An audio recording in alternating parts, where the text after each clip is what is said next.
Halo, selamat datang teman-teman. Pernah nggak kalian membayangkan bagaimana teknologi telah mengubah wajah dunia kesehatan?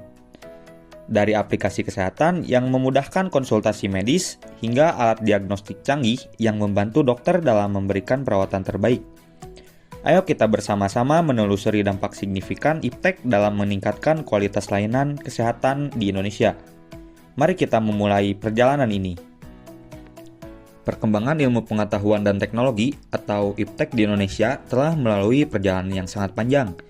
Di masa lalu, masyarakat menciptakan teknologi lokal seperti sistem irigasi dan perahu bercadik.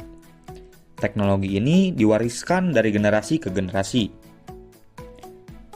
Setelah merdeka, Indonesia berusaha mandiri dalam iptek dengan mendirikan lembaga riset seperti Lembaga Ilmu Pengetahuan Indonesia atau sering dikenal dengan sebutan LIPI, yang fokus pada pertanian dan kesehatan.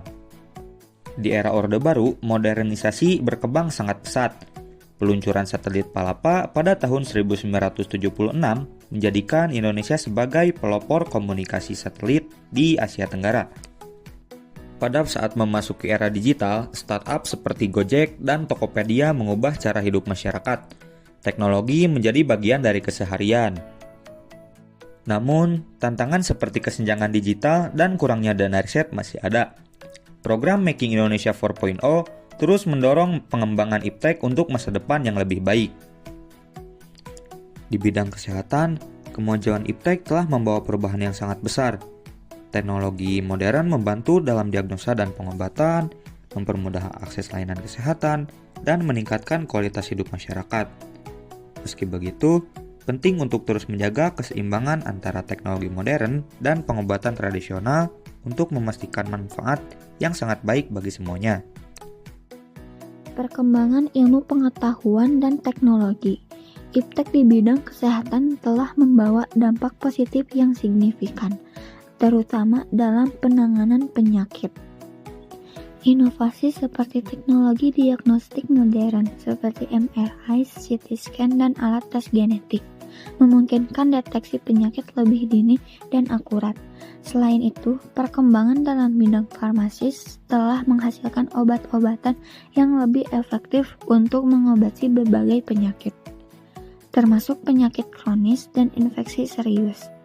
Kemajuan teknologi juga memungkinkan prosedur medis yang lebih canggih, seperti operasi minimal invasif dan penggunaan robot bedah, sehingga mempercepat proses pemulihan pasien.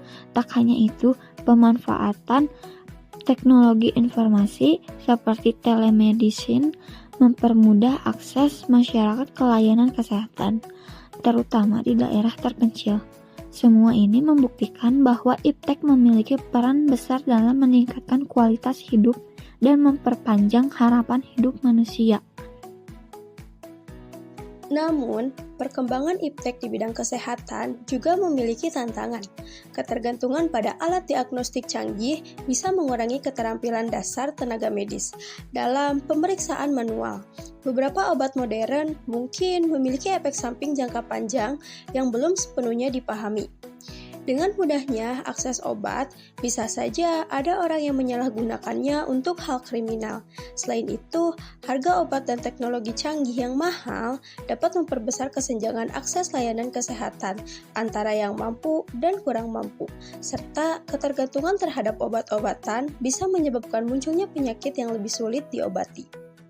Perkembangan iptek di bidang kesehatan membawa banyak manfaat, tetapi juga memerlukan sikap bijak dari masyarakat untuk memanfaatkan teknologi dengan seimbang.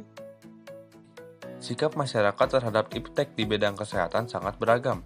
Beberapa orang sangat antusias dan terbuka terhadap teknologi baru, sementara yang lain lebih berhati-hati dan selektif.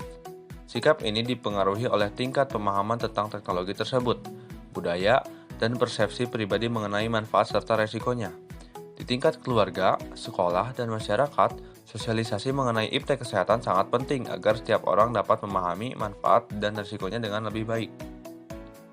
Di tingkat keluarga, sosialisasi tentang teknologi kesehatan bisa dimulai dengan berbagi informasi yang mudah dipahami. Misalnya, keluarga bisa saling berdiskusi tentang manfaat telemedicine, dan perangkat kesehatan pintar yang membantu anggota keluarga tetap sehat meski jarak jauh. Namun, penting juga untuk mengingatkan keluarga agar tidak terlalu bergantung pada teknologi dan tetap menjaga interaksi langsung dengan tenaga medis. Ini bisa dilakukan dengan menyelenggarakan diskusi keluarga atau menonton video edukasi bersama untuk membahas manfaat teknologi tersebut. Di sekolah, sosialisasi iptek kesehatan bisa dilakukan melalui program edukasi tentang teknologi medis yang baru.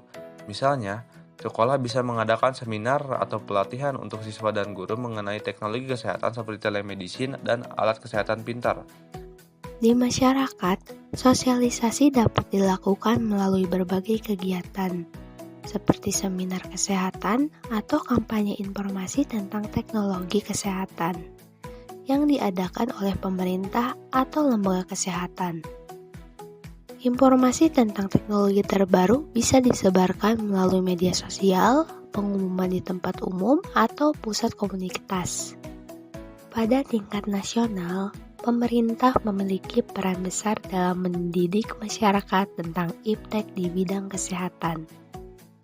Forum atau seminar yang melibatkan ahli kesehatan dan teknologi dapat membantu menyebarkan pengetahuan tentang manfaat teknologi kesehatan kepada publik. Dengan sikap selektif dan kesadaran yang baik, teknologi kesehatan dapat dimanfaatkan dengan optimal.